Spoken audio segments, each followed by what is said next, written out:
এবং এই আলোচনাটা আমরা বারবার করেছি, শতবার করেছি, শত শত মিটিং করেছি আমরা একসাথে।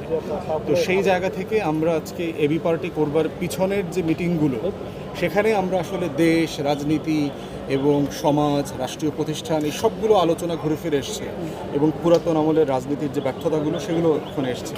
তো আব্দুর রাজ্জাককে যদি স্মরণ করতে হয়, তার কোর্টরুম রাজনীতি মানে প্র্যাকটিশনার হিসেবেও ওনার বাইরের একটা অবদানের জায়গা আছে, সেটা হয়তো দেশবাসী খুব বেশি জানেন না, কারণ উনি ফ্রন্টের পলিটিশিয়ান ছিলেন না। বাট পিছন থেকে রাজনীতিটাকে, রাষ্ট্রটাকে সুন্দর করা, দেখা, এটার ব্যাপারে যথেষ্ট আগ্রহ ছিল এবং অবদান ছিল। চলে যাবার আগে কি তার কোনো আক্ষেপ ছিল দেশ নিয়ে কিংবা সব আইনজীবী পেশা নিয়ে যারা আছেন সবাইকে নিয়ে? হ্যাঁ, ছিলেন তো বটেই। কারণ ধরেন ওনাকে একটা ওনার রাজনৈতিক দলের কিছু নেতাদেরকে রিপ্রেজেন্ট করবার জন্য ওনাকে 10 বছর দেশ ছাড়া হতে হয়েছে। এটা সার্টেনলি তো ওনার জন্য সম্মানজনক ছিলেন না, বাংলাদেশের একজন প্রমিনেন্ট সিনিয়র আইনজীবী। তো সেই জায়গা থেকে ওনার অবশ্যই আক্ষেপ ছিল যে একটা আইনজীবী হওয়ার কারণে তো কাউকে নির্বাসনে যাওয়া উচিত নয়। লাস্ট বাট নট লিস্ট একটা কোশ্চেন, ওনার কোন বিষয়টা তরুণ যারা আছেন তাদেরকে উদ্বুদ্ধ করবে বা তরুণরা প্রফেশনালিজম, পেশাদারিত্ব।